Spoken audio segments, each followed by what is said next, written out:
Ready to leave sleepless nights behind? Tonight, immerse yourself in the calming narratives of ancient lawgivers. If you're seeking a unique path to deep, peaceful sleep, guided by historical wisdom, then your search ends here. We're opening Plutarch's Lives, Volume 1, to uncover the serene yet powerful stories of Solon of Athens and Poplicola of Rome. But how could the laws and reforms of these ancient statesmen, figures from bustling Athens and nascent Rome, possibly help you find peace today? We'll explore their contrasting yet equally profound contributions, revealing insights perfect for unwinding your mind. Prepare for an exceptionally calming experience. Dim the lights, get comfortable, and let these ancient voices guide you to dreamland. If you're ready for true rest, please like this video, share your thoughts below, and subscribe for more historical journeys to sleep. Life of Solon. Didymus the grammarian, in his commentary on Solon's laws, quotes one Philocles, who claimed Solon was the son of Euphorion. Yet all other authorities agree his father was Execastides, neither wealthy nor powerful, but of noble descent, tracing his line back to Codrus, the last king of Athens. Heracleides of Pontus tells us Solon's mother was cousin to the mother of Pisistratus. The two boys, it is said, were friends in their youth, and though they later opposed one another in politics, they never allowed their rivalry to extinguish the flame of their early affection. Indeed, Pisistratus even dedicated a statue of Eros, the god of love, in the academy, where runners lit their torches for the sacred race, as a memorial of the bond between them. Hermippus records that Solon, seeing his father's fortune much reduced by generosity, was ashamed to live in want, since he came from a family more accustomed to give than receive. He therefore turned to trade. His friends pleaded that they would provide for him, but Solon refused. Some claim he traveled less to make money than to gain experience and learning. And indeed he confessed, even as an old man, "I grow old, yet ever learning." Though not greedy for riches, he was not indifferent to them either. He wrote, "The man is rich who has but clothes and bread, a wife, and youthful vigor in his bed."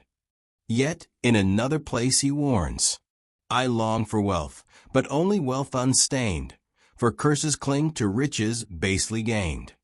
It was no disgrace in those days, as Hesiod reminds us, to labor with one's hands or even to be a merchant.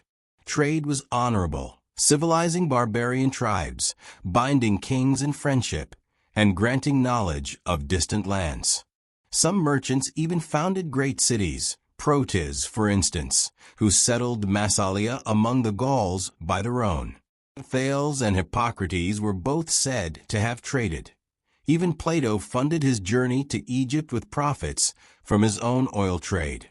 Solon, therefore, while a merchant, lived at times extravagantly, surrounding himself with pleasures.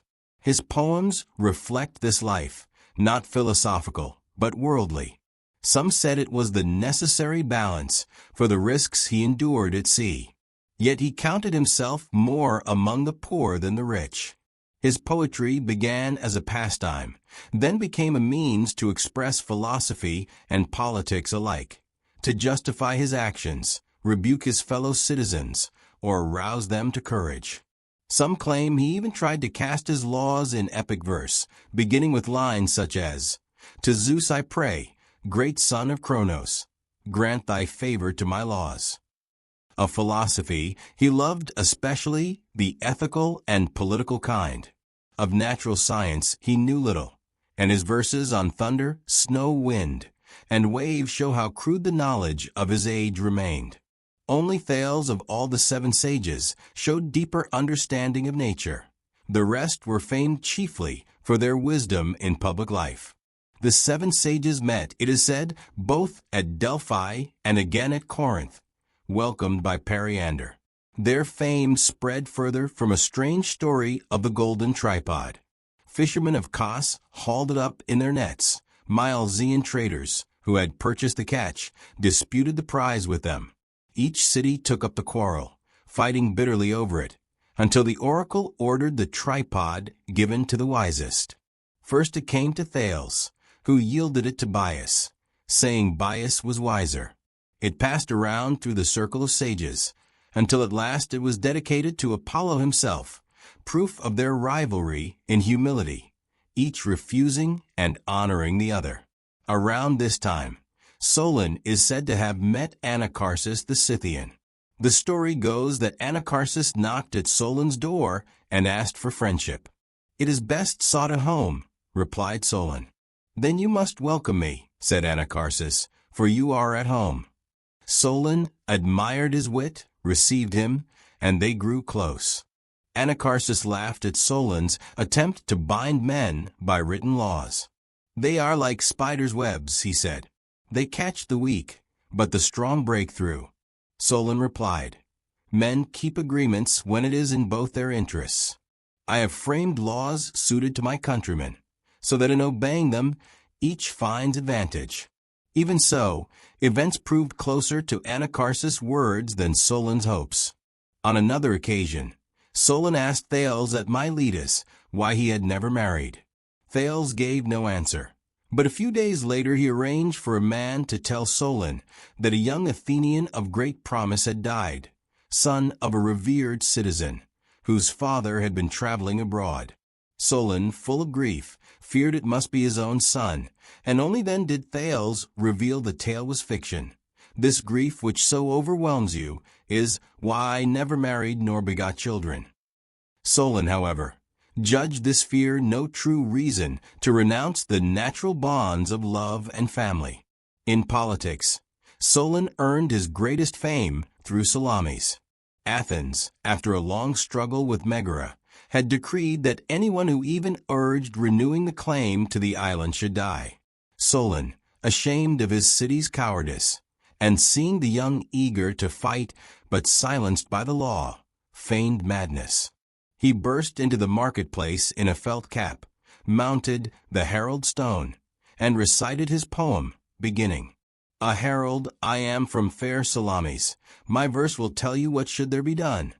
The 100 lines of this poem so stirred the Athenians that Pisistratus seconded his appeal. The law was repealed, and Solon was made general of the renewed war. Some tell the tale differently. When women of Athens were gathered at Callias for the rites of Demeter, Solon dressed young beardless men in women's garb, armed them, and set them by the shore. He then tricked the Megarians into believing Athenian maidens could be seized. Rushing in, they were cut down to a man by these disguised youths, and so the island was taken. Others add that Solon first sought the gods' favor, receiving from Delphi an oracle. Appease the sacred dead who near Aesopia sleep, whose tombs look westward, guardians of the deep. He sacrificed to the heroes, then raised 500 Athenian volunteers, granting them full possession of the island if they conquered it. With fishing craft and a single galley of 30 oars, they sailed. By stratagem, they captured a Megarian ship, filled it with their own men, and seized the city while the battle raged outside. Thus Salamis won, and Solon's fame with it. The capture of Salamis was long remembered in an annual ceremony. A ship would sail across to the island, silent at first, then breaking suddenly into martial cries as it neared the shore. Armed men leapt to land, one running up the Sciradian hill to meet others arriving by land. Nearby stood the temple of Ares, built by Solon, in thanks for victory in which he defeated the Megarians and sent away survivors under truce. Yet war smoldered on. To end it, both sides agreed to let the Spartans arbitrate. Most writers say Solon brought Homer to his side by adding, some claimed, a verse in the Iliad. Ajax from Salamis 12 ships did lead, and placed them near where stood the sons of Athens. The Athenians insisted this was slander, and that instead Solon proved that Ajax's sons, Phyleus and Eurysaces, had been enrolled as Athenian citizens and yielded the island to Athens. Indeed, Attic tribes claimed descent from Phyleus, Pisistratus among them. Solon also pointed to the island's tombs, the dead buried in the style of Athenians, not Megarians, though Hyrieus of Megara denied it, claiming otherwise. Oracles too he cited, in which Delphi called Salamis Ionian. The Spartan judges, Critolidas, Amamphoridas, Hypsicades, Anaxilos, and Cleomenes, awarded the case to Athens. This triumph raised Solon's reputation even higher. He gained greater renown across Greece when he urged the Amphictyonic League to defend Delphi against the arrogance of Kyra. His eloquence moved the League to declare the sacred war, though records name Alcmaeon, not Solon, as Athens' general in that struggle. At home, Athens still bore the curse of Cylon. His conspirators, once besieged on the Acropolis, had sought sanctuary in Athena's temple, clinging to a thread tied to the shrine. As they came down, the thread snapped near the temple of the Furies. The Archon Megacles and his fellows took this as the goddess's rejection, seized the supplicants, stoned some, slaughtered others even at the altars. For this, the Archons were called accursed. Their guilt split Athens into factions, and hatred lingered. In this strife, apparitions and uncanny signs terrified the people. Prophets said the city was polluted. So Athens summoned Epimenides of Crete, famed for holiness and prophetic power. By rites, sacrifices, and the founding of temples, he cleansed the city and softened the people's spirit for law. He tempered mourning, forbade barbarous rites of grief, and fixed new ceremonies. A seer, it was said, gazed upon Munichia hill and murmured, "Blind are men to the future." If Athenians knew what mischief this hill will one day cause, they would devour it stone by stone. For his gifts, Epimenides asked for nothing but a sacred branch of olive. He became a friend and counselor to Solon. But as the curse of Cylon passed, new dangers rose. The state was torn by factions, the mountaineers longing for democracy, the plainsmen for oligarchy, and the coast dwellers for a mixed constitution. Above all was misery born of poverty against wealth. Debtors ruined had either to pay 1/6 of their produce to great landlords and be known as hectomoroi, the sixth men, or else pledge their bodies as security, becoming bondslaves or sold abroad, sometimes even selling their children. The poor called for revolution, liberation of debtors, redistribution of land, an end to their chains. The rich would have resisted to the last. Solon alone stood between them, wealthy enough to be trusted by the great, moderate enough to be trusted by the poor. Both factions looked to him as arbiter. Some say he deceived them, promising the poor equality of land, the rich preservation of security. Solon himself wrote that he entered unwillingly into power, hemmed in by the greed of the one and the despair of the other. Elected Archon after Philombrotus, Solon received power to frame a settlement. The people, hoping for equality, expected him to make himself despot. His friends urged it too. They reminded him that Pittacus of Mytilene had ruled honorably as the chosen monarch. Solon answered that monarchy is indeed a fair station, but one with no safe exit. He even set down in verse to his friend Phocas, "I spared my country, though my hand held power. I would not rule by tyranny and stain my glory. In this alone, I think, I surpass all men." The common crowd mocked him as timid, saying he had netted power but would not draw it ashore. Solon answered with dignity, "Better to save Athens with justice than win it for a day in the wrong." And so, refusing kingship, he set about reform. Some laws he left untouched, fearing their uprooting would unmoor the state. Others he reformed boldly, by persuasion where possible, by force when it must be. In his own words, "I gave my people justice and her might. I tempered force with law, and law with right." Asked later if his legislation was the best possible, he said, the best they could endure. His first and greatest reform was called the Sysaxthia, the relief of burdens. He canceled all debts that mortgaged a person. No Athenian henceforth could be sold into slavery to pay a creditor. Some say he merely lowered interest and revalued the coinage, making 73 drachmas equal to 100, and so easing debt while saving creditors from loss. But most agree he abolished all securities outright and freed the land of its mortgage stones. In his own lines, he proclaimed, "I set the people free, I broke their chains, I banished debt, and silenced slavery's pains.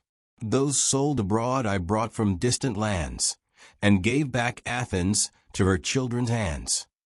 Thus he made the land and the people free together, and Athens, purged and renewed, looked to Solon as her lawgiver. Solon's greatest trouble, it is said, came with the relief of burdens. While he was drafting the measure, he spoke to some close friends, Conon, Cleinias, and Hipponicus, explaining that he meant not to divide the land again, but only to abolish all personal securities of debt. They immediately took advantage. Before the decree appeared, they borrowed heavily, bought vast estates, and, when the reform was published, they kept both lands and loans. The people suspected that Solon himself was an accomplice. Yet he silenced the suspicion at once. He forgave a large debt owed to him personally, said to be as much as 5 talents, or even 15. But his careless friends gained a permanent title, the swindlers. By this act, Solon pleased neither party.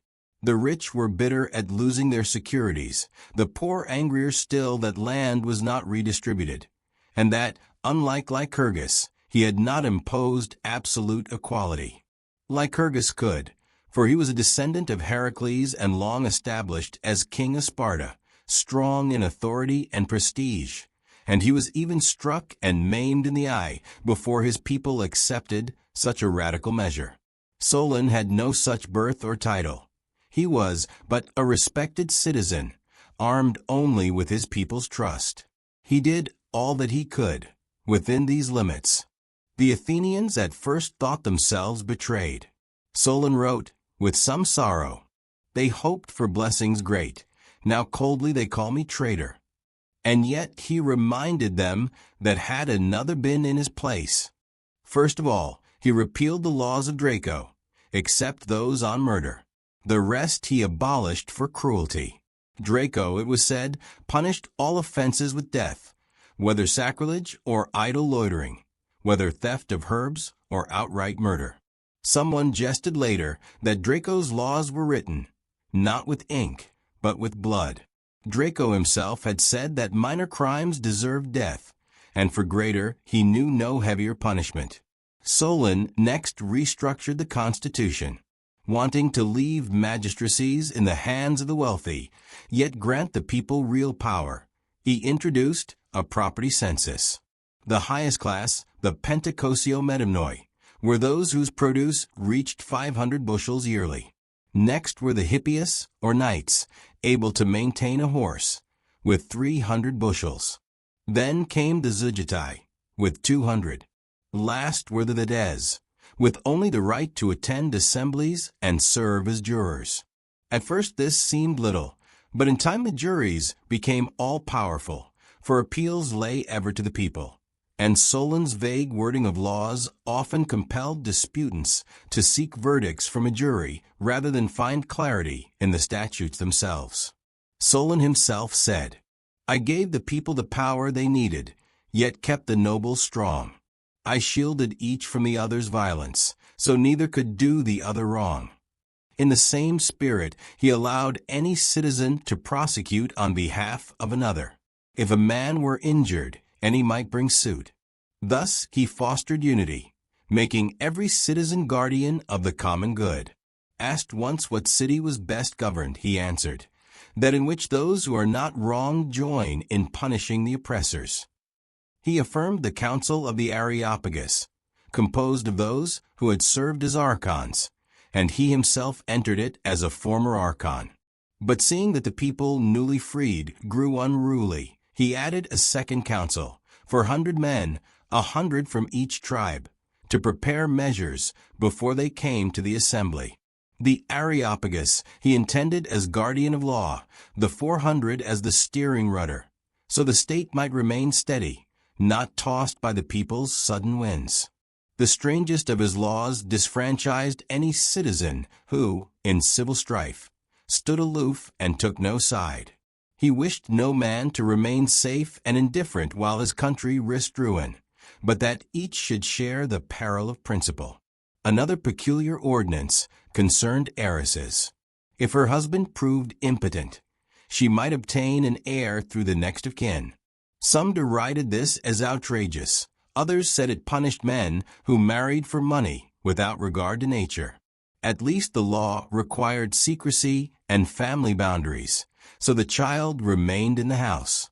Solon even ordained rituals for the bride and bridegroom, sharing a quince, joining thrice a month, lest marriages dissolve through neglect. In most marriages he discouraged wealth, forbidding dowries save for simple garments and modest necessities. He thought marriages should be unions of love and children, not bargains of money. He praised moderation, ridiculed old men marrying young girls, and frowned on young men made rich and idle by old women's fortunes. His laws also forbade slander of the dead. The departed, absent from defense, must be sacred to silence. Nor might men slander the living in temples, courts, public places, or festivals. Fines fell upon those who did. Law, Solon held, should train passion by degrees, curbing it at least in holy places, even if it raged elsewhere. He introduced wills, which had not been known in Athens. Before him, property always went to kin. Solon allowed a childless man to leave his estate as he pleased, valuing friendship and gratitude above blood alone. Yet he hedged the law with protections. No wills gained by sickness, drugs, imprisonment, or by a wife's undue persuasion. To be swayed by pleasure or deceit, he said, is no less coercion than force.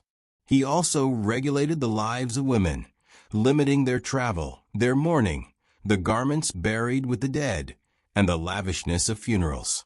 He forbade night travel without torch, wailing dirges, hired mourners, or slaughter of oxen at graves. In this he civilized Athens from wild display into dignity.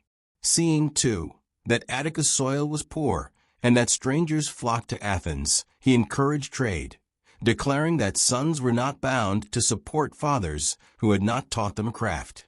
Unlike Sparta, where Lycurgus forbade commerce and the Helots performed all servile work, Athens depended upon handicraft and maritime exchange. Solon put honor in labor, believing industry a citizen's duty and a safeguard of the city's future. Thus Solon shaped Athens, relieving burdens, tempering wealth with rights, curbing grief and passion, and calling his people to industry and duty.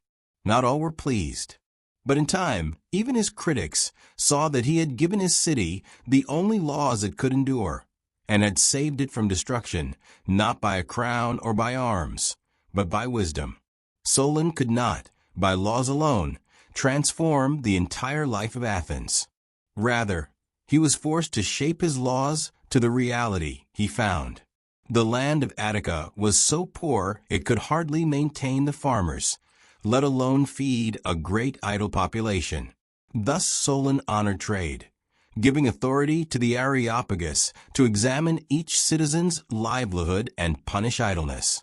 One of his harsher regulations, reported by Heracleides of Pontus, excused illegitimate children from supporting their fathers. Solon reasoned that if a man preferred a woman for pleasure rather than marriage for children, he had no right to reproach his offspring for neglect. His laws for women were strange. He allowed husbands to kill an adulterer caught in the act. Yet if a man carried off a free woman and forced her, the fine was 100 drachmas. If he seduced her by persuasion, only 20, unless she was a courtesan, in which case no penalty was levied. He even forbade fathers from selling daughters or sisters, except when guilty of unchastity. Harsh in one place, lenient in another. The fines may seem small, yet in those days a drachma or two held real weight. Solon rewarded citizens for service to the state. A victor at the Isthmian Games received 100 drachmas. A victor at Olympia, 500. He offered 5 drachmas for killing a wolf, 1 for a cub, when that was the very price of an ox or a sheep. For Athens, rich more in pasture than in crops, wolves were a standing menace. He regulated water rights, since Attica had few rivers and relied on wells. If a public well lay within 4 furlongs, one must use it. Farther off, a man must dig his own. Only if, after 60 feet, no water was found, could he draw twice daily from a neighbor's well. Thus he aided the needy, but avoided encouraging idleness. So, too, he established rules for planting. Trees must not be set close to a neighbor's field, 5 feet for most, 9 for olives and figs, whose hungry roots and bitter juices ruin other plants. Pits and trenches must be dug as far from a neighbor's land as they were deep, and beehives placed no closer than 300 feet. Oil alone might be exported. All else was forbidden. An offender must pay a heavy fine or be publicly cursed by the archon. Some say this gave rise to the name sycophant, fig revealer, from those who informed him of smuggling figs abroad. He even legislated about animals. If a dog bit a man, it must be surrendered to him, bound to a lead 3 cubits long, a curious but shrewd precaution. Solon's law of citizenship was stern. No foreigner could become an Athenian unless exiled from his own land forever, or unless he brought his whole household and trade to settle permanently. Such newcomers, he thought, would be safest and most loyal, those driven from one country or willingly forsaking it for Athens. He also established the public dining table in the Prytaneum. No man could feast there too often, lest he grow gluttonous. Yet refusal to come when summoned was punished as contempt. His laws he bound for 100 years, carved on triangular tablets called curbius, set on pivots in niches. Some fragments endured for centuries. The Thesmothetai swore, standing at the altar in the marketplace, to obey these laws, and if they broke them, pledged to dedicate a golden statue of their own size at Delphi. Solon turned even to the calendar. He saw that the lunar months did not fit with the sun. The moon might overtake and pass it in a single day. He declared such a day the old and the new, part of it belonging to the dying month, part to the new. Hence, said Homer, the old month ended and the new began. Yet the burdens of law-giving pressed heavily. Each day citizens thronged to him, some praising, some blaming, others urging him to amend this or repeal that. Too many asked for explanations, or quarreled over meaning and interpretations. Solon knew he could not endure such endless wrangling, nor could his reform survive if he lingered to adjust and alter them under pressure. So, declaring private business abroad, he obtained leave of absence for 10 years. He hoped, in that time, Athenians would become accustomed to his laws and bound by practice to keep them. He journeyed first to Egypt, wandering along the Nile, and talked of philosophy with Xenophus of Heliopolis and Sancus of Sais, famed among priests. From them, Plato tells us, he heard the tale of Atlantis, which Solon tried to fashion in verse for his countrymen. From Egypt he sailed to Cyprus, warmly welcomed by Philocyprus, a petty king who ruled a cramped hill city beside the river Clarius. Solon persuaded him to move the city down into the broad plain, a site more pleasant and more secure, and oversaw its planning himself. Many flocked to the new settlement, and in gratitude Philocyprus named it Soloi. Solon celebrated it in verse, praying that its walls might be prosperous, and that he might return safely to his beloved Athens. It is then that the most famous tale is set, his encounter with Croesus of Lydia. Some doubted the chronology, yet so well attested and so fitting was the story that none should dismiss it. Solon came to Sardis. To him, dazzled as if a man from the inland suddenly beholding the sea, every splendid courtier seemed a king. At last he stood before Croesus, laden with jewels, purple robes, and gold. Treasures, too, were displayed before him, the pride of Lydia. But Solon looked on without wonder. Croesus, curious, asked him at last, "Tell me, stranger of Athens, whom do you count the happiest of men?" Solon replied, "Tellus of Athens." Croesus, astonished, asked why. Solon answered, "Tellus lived honorably, raised good sons, lacked for nothing, and died gloriously in battle for his country." Croesus frowned, but pressed further, "And after Tellus, who?" Solon answered, "Two brothers, Cleobus and Biton. For their love of their mother, they put themselves beneath the yoke, and drew her chariot to the temple of Hera. All praised and honored them. After sacrifice and feasting they fell into a gentle sleep, and died in glory, blessed in life, blessed in death." Croesus, growing impatient, asked once more, "And do you count me then for nothing?" But Solon, unmoved, despised wealth without virtue. He measured happiness not in riches, but in a noble life and death. When Croesus pressed him and cried, "Do you not count me among the happy?" Solon would not flatter, yet neither did he wish to provoke more than necessary. Calmly he replied, "O King of Lydia, we Greeks are given by the gods only modest gifts. Our wisdom is homely and cautious, not royal or magnificent. Because life is subject to infinite chances, we never glory in what men now possess, nor count fortune certain while it may yet change. No man can be called happy until his life is complete and his end has been fortunate. To proclaim a living man happy is like crowning a runner before his race is done. The future holds many turns, and fortune may yet reverse him." With these words Solon took his leave, incurring the king's anger. For Croesus expected praise, not warning. Aesop, the writer of fables, was there at Sardis, favored by the king. He reproached Solon, saying, "One should speak little to kings, or else say what pleases them most." Solon answered, "No, one should speak little to kings, or else what is best for them to hear." At the time Croesus mocked him, but later, when defeated by Cyrus and his city taken, Croesus was bound atop a pyre. As the flames were about to be kindled, before all the Persians and Cyrus himself, he cried out 3 times, with all his might, "Solon! Solon! Solon!" Cyrus, astonished, sent to ask who this being was, what man or god Croesus invoked. Croesus confessed without shame. He was a wise man of Greece.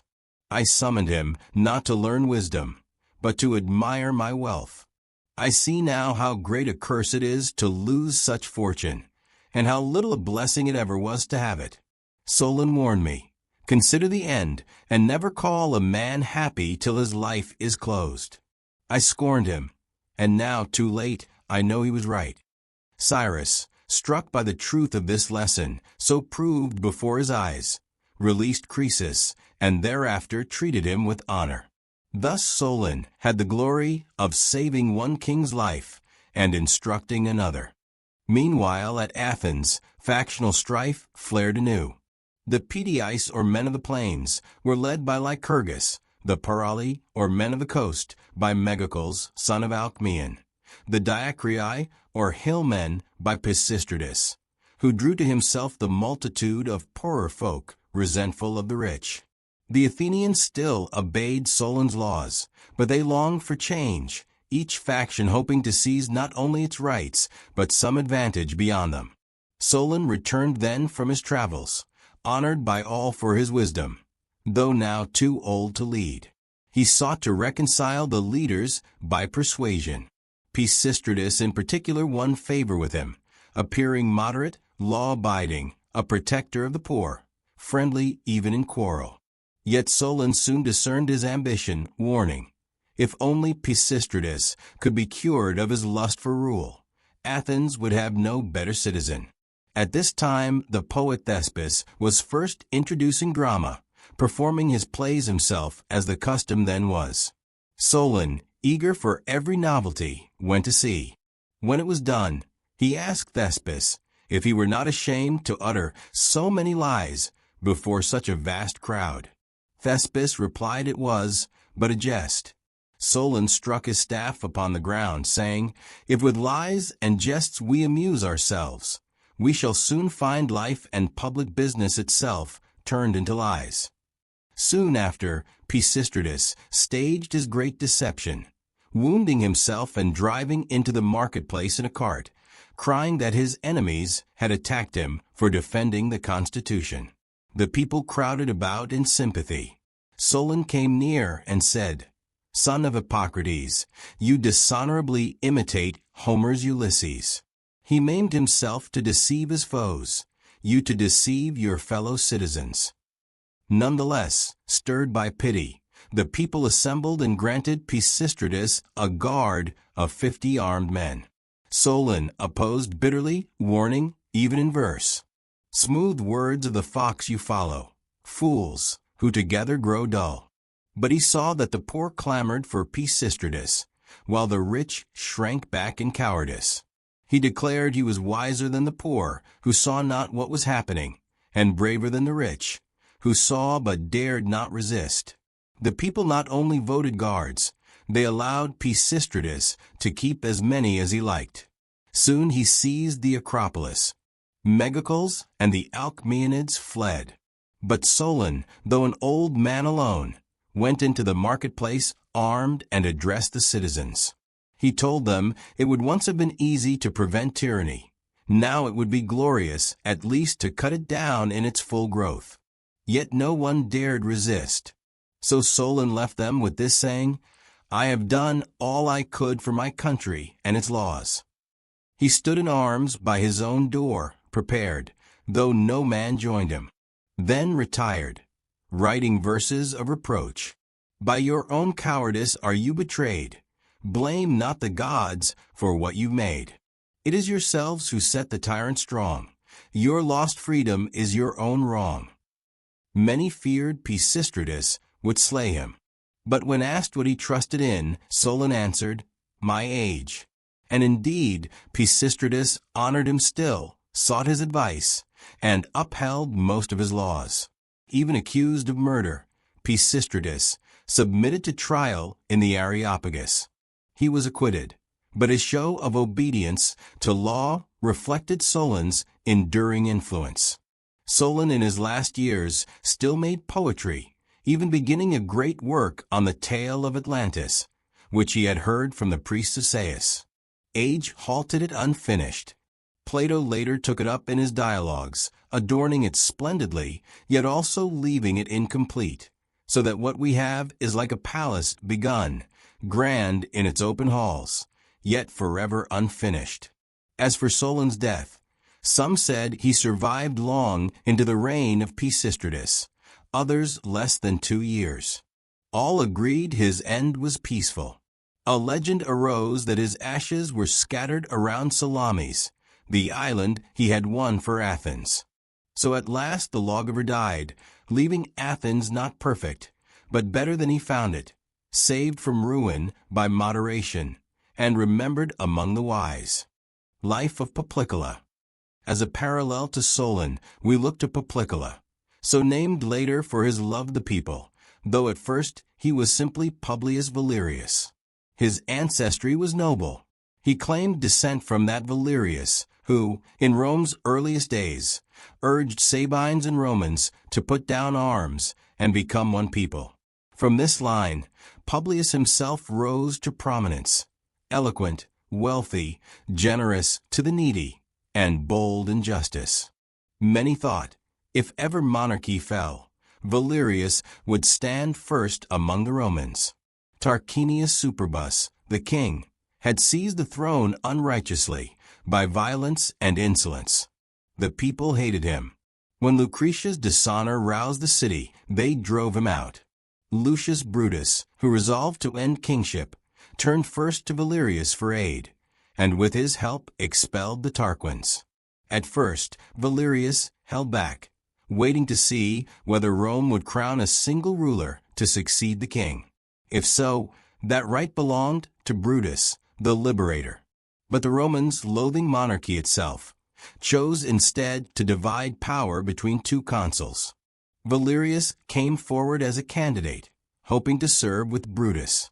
But instead of him, the people chose Tarquinius Collatinus, Lucretia's husband, not a better man than Valerius, but bound by private hatred of the king and trusted in war. Valerius, seeing himself passed over, withdrew in anger. He ceased to attend Senate or Assembly, and many feared he might rage against liberty itself, turning to the Tarquins. Brutus too grew suspicious, and proposed that the senators bind themselves by oath. But Valerius appeared at once in the forum, swore first of all never to yield a single point to the Tarquins, and pledged his life for liberty. The people, delighted, trusted him again. His deeds quickly matched his oath. Tarquin sent ambassadors with honeyed words, offering fair terms that he knew would tempt the weary. The consuls would have laid them before the people, but Valerius forbade it. He would not permit the poor, who bore the burden of war heavily, to be beguiled back toward monarchy. Soon Tarquin sent again, feigning submission, only to ask the return of his property for exile. At this, even Collatinus wavered. But Brutus, fierce in temper, thundered in the forum that no Roman should feed the tyrant who had robbed their freedom. The people agreed, and cast the property after Tarquin, saying liberty gained was not to be lost for gold. Yet beneath this cloak of negotiation, treachery brewed. The ambassadors schemed with two noble families, the Aquilii and Vitellii. They persuaded even Brutus's own sons, complaining of their father's severity, to join in restoring Tarquin. The conspirators swore their dark oath in a ruined chamber, pouring libations upon a murdered man's entrails. But fate placed a slave, Vindicius, hidden in the shadows. Trembling, he overheard all. Distraught, afraid to approach either Brutus or Collatinus, whose sons and nephews were involved, Vindicius sought Valerius, who was known for his openness and kindness.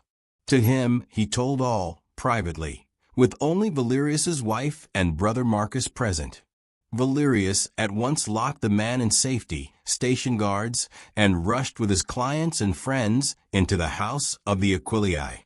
There he seized the letters written to Tarquin. The conspirators returned as he departed and clashed with his followers. But Valerius broke through with the proofs in hand and dragged the matter before the forum. A court was held. The ambassadors' letters condemned them. Silence fell. Some, in pity, suggested banishment. Collatinus wept. Brutus sat stern, and Valerius, silent, looked on.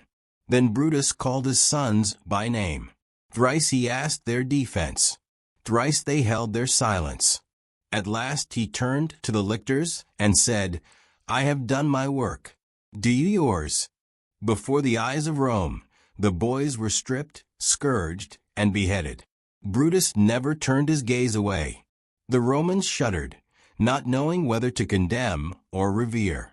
His virtue, said some, was godlike, his hardness more than human. Thus, Rome learned that liberty would live, even at a father's cost. When Brutus had left the forum, Collatinus moved for mercy on the remaining conspirators. He even sought to reclaim Vindicius, their servant, as property. Valerius blocked him, crying that he would not see a betrayer of tyranny betrayed in turn.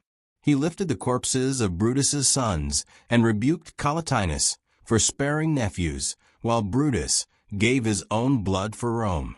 The crowd, roused, cried out for Brutus himself. He returned, declared the other plotters should be tried by the people, and the Roman people cried out as one, "Death!" They too were executed. Collatinus, already distrusted for his family named Tarquinius, resigned his office and left the city. Another consul was to be elected, and the Romans, grateful, chose Publius Valerius. Thus he gained the consulship not through ambition, but through service. For Vindicius, Valerius granted freedom and citizenship, the first freedman recorded in Rome. In his honor, the act of manumission was ever afterwards called vindicta. So Publius Valerius, honored as Poplicola, the people's friend, took his place as one of the founders of liberty in Rome. After the expulsion of the kings, the Romans plundered Tarquin's palace and destroyed it. He had once seized the most beautiful section of the field of Mars and consecrated it to the god. When he fell, the corn upon it was ready for harvest. Yet the Romans, unwilling to profane consecrated soil, dared not reap it for their use. Instead, they carried the sheaves and flung them into the river, cut down the trees and cast them in, and left the whole field barren for the god. The mass of sheaves and branches drifted down the Tiber. At a shallow spot they settled, layer upon layer, pressed close by the current and bound fast with mud. In time, the mound grew into solid ground, wave-beaten yet unshaken, and other debris settled upon it. Thus, by nature's work, there arose the island that lies beside the city, sacred with temples and walks, between two bridges, as the Romans call it. Some said this happened later, when Tarquinia, a Vestal virgin, gave up her field for the public, but the Romans always tied the legend to the fall of their kings. Tarquin, despairing of guile, now turned to force. He stirred the Etruscans to march with a great host. The consuls brought the Romans out to meet them, encamping in the sacred groves of Arcia. When battle joined, Arun, son of Tarquin, and Brutus, first consul of Rome, spurred furiously at each other, not by chance, but with deadly determination. One rode against the usurper's seed, the other against the man who had cast his father down. They struck wildly, without thought of defense, and each fell, locked in his hatred. The fight raged through the day, slaughter equal on either side, until storm and tempest parted the hosts. Night fell upon uncertainty. Each camp trembled. Men gazed on the bodies nearest at hand and thought themselves defeated, while news of fallen enemies far off rang hollow. Then, in the silent dark, a voice pealed from a grove, declaring the Etruscans had lost one man more than the Romans.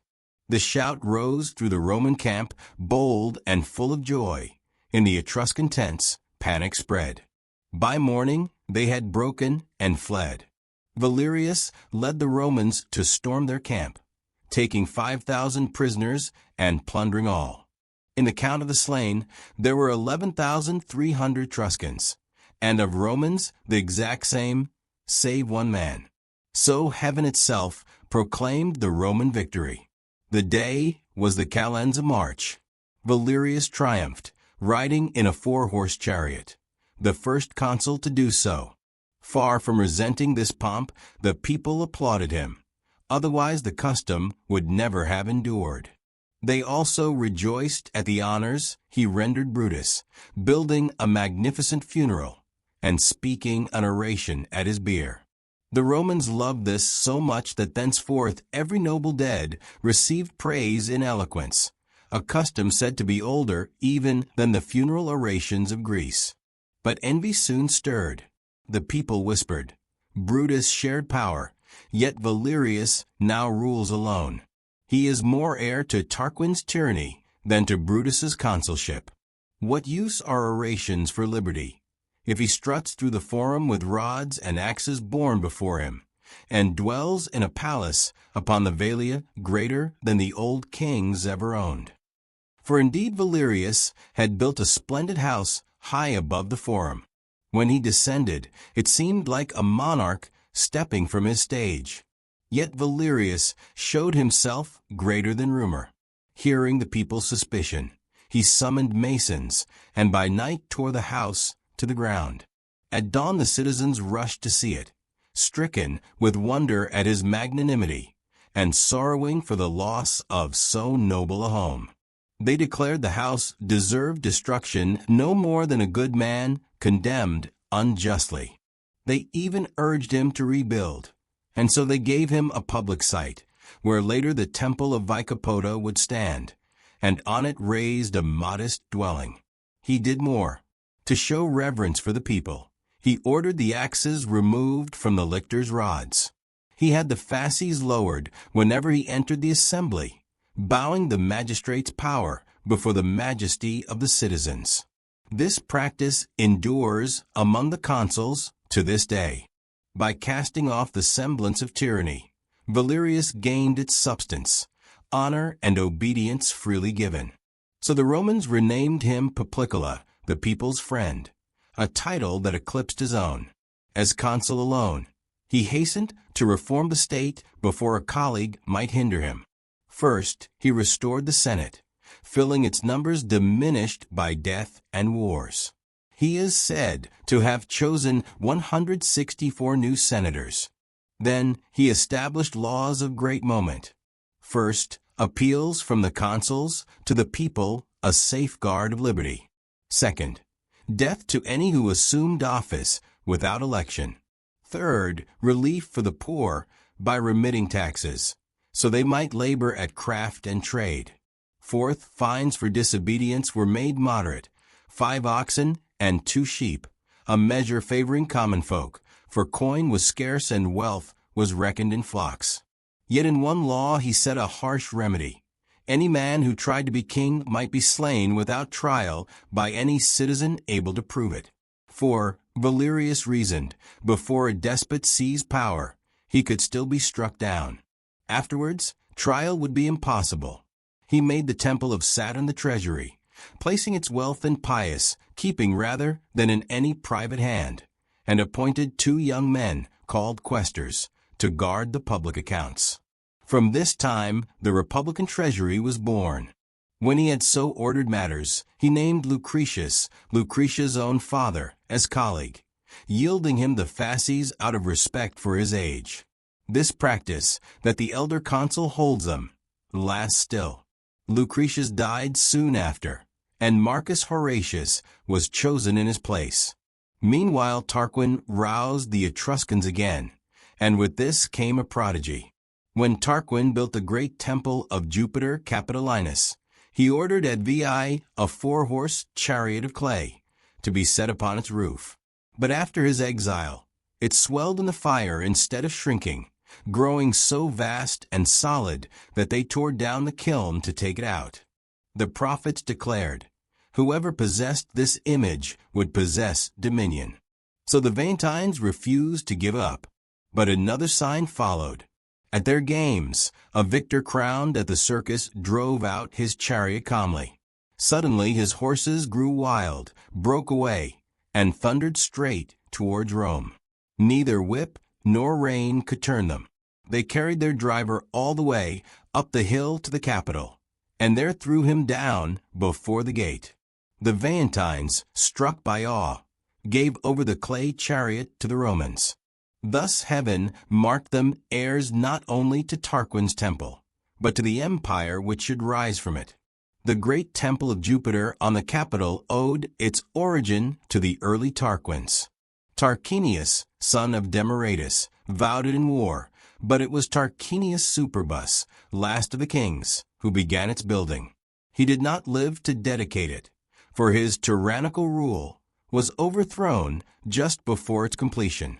When at last it was finished, rich in adornment, Poplicola burned to claim the glory of dedication. Yet envy rose against him. Many nobles were not angered by his triumphs as general or as legislator, for those seemed to him proper, but they grudged him this one act of honor. They stirred his colleague Horatius to oppose him. By lot or by decree, Horatius was chosen to dedicate while Poplicola was abroad on campaign. On the appointed day, the Ides of September, the people thronged to the Capitol, and Horatius began the solemn rites. As was custom, He laid his hands upon the temple doors and prepared to utter the prayer of dedication.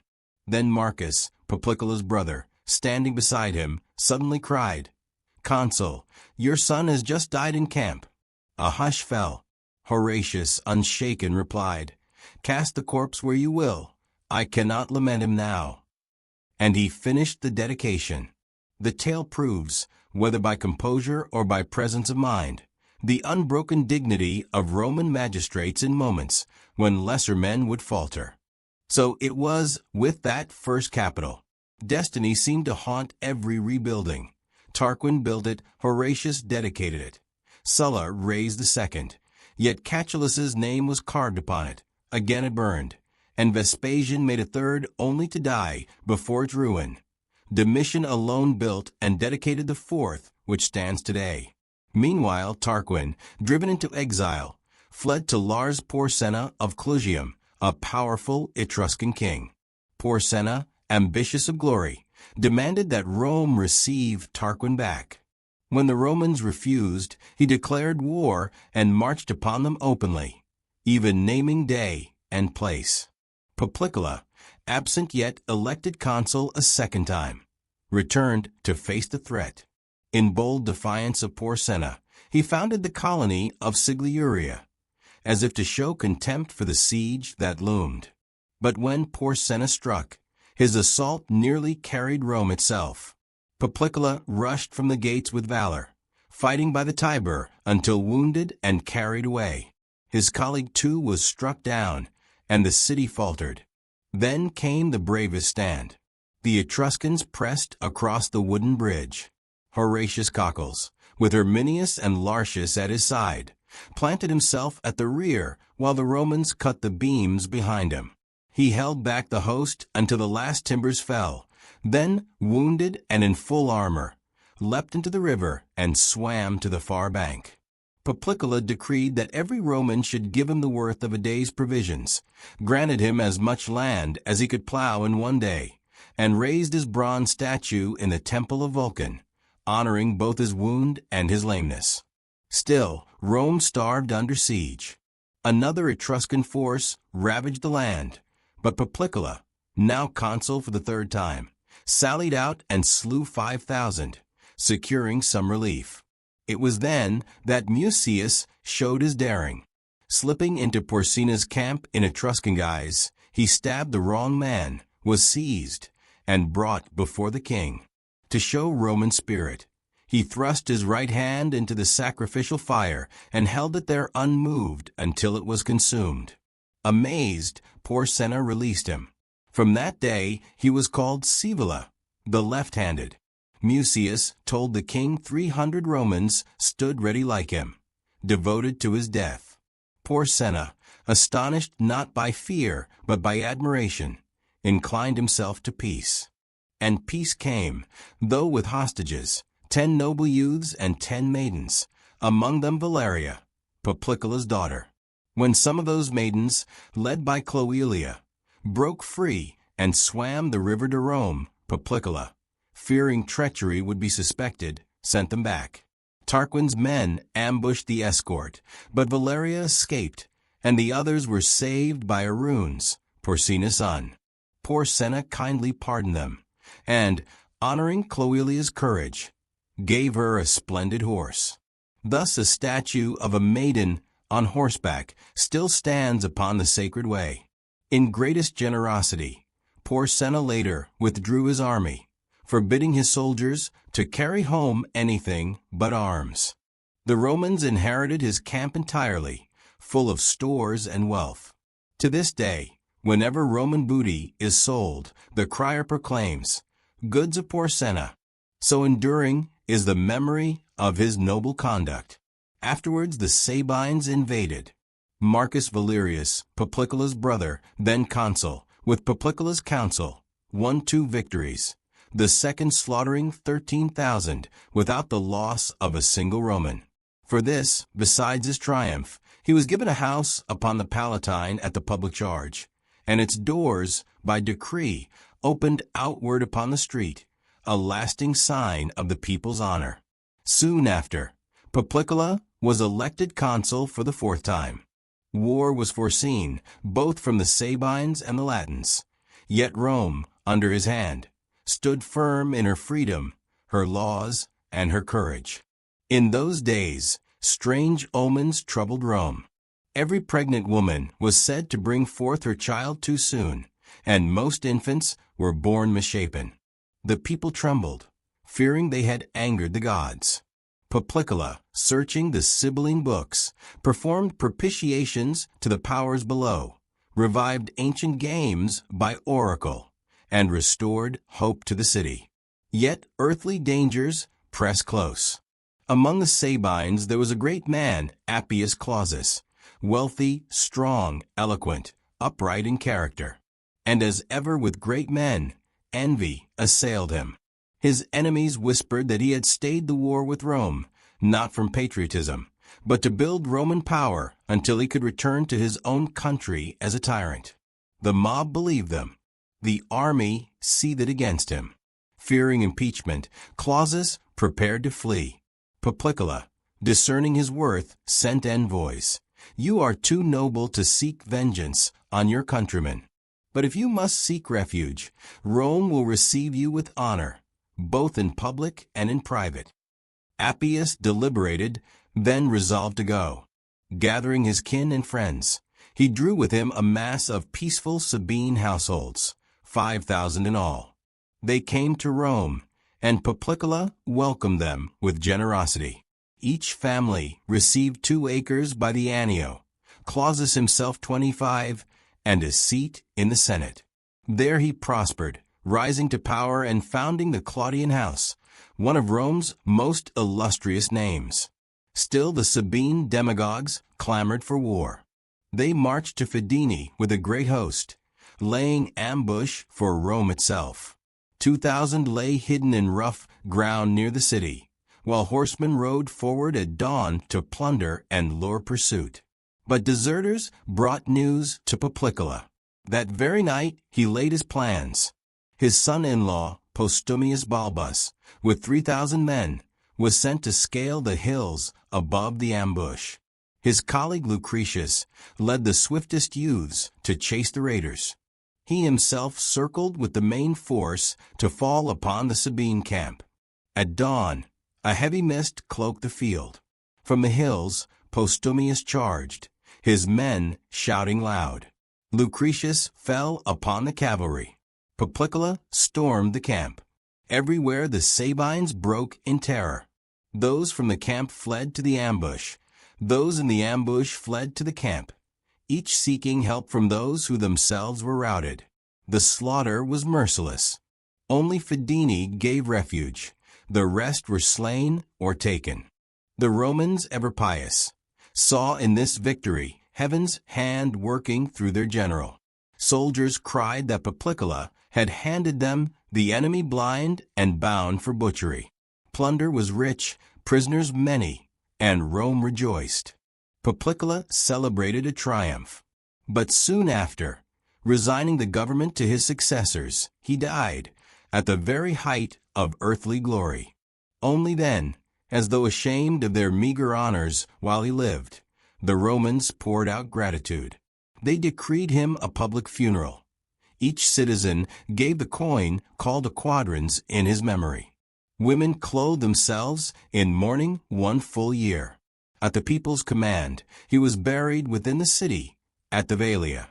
There, by special right, his family too might lie. Yet even now no Valerius is buried there. The body is borne in funeral procession, laid in the place, a torch is set beneath it for a moment, and then it is carried away to be buried beyond the walls. Thus the family claims its privilege, but abstains from using it. So ended Poplicola, people's friend, for time's consul, founder of laws and liberties, beloved not only in his life, but even more after his death. Comparison of Solon and Poplicola. In this comparison of Solon and Poplicola, there is a peculiarity. Rarely do we find, in these parallel lives, one man's deeds reflected in the other's words. But here, it seems, Solon bears witness to Poplicola, as Poplicola in turn imitate Solon. Consider Solon's definition of happiness before Croesus. He described Tellus as fortunate, good, virtuous, father of noble children. Yet Tellus, for all that, was no great man of renown. Poplicola, by contrast, lived long in glory, was master of the Roman state in his lifetime, and for 600 years afterwards his descendants, Poplicola, Valerius, Messala, counted his name as a noble inheritance. Tellus died valiantly, but Poplicola slew his enemies, commanded victories, and won triumphs.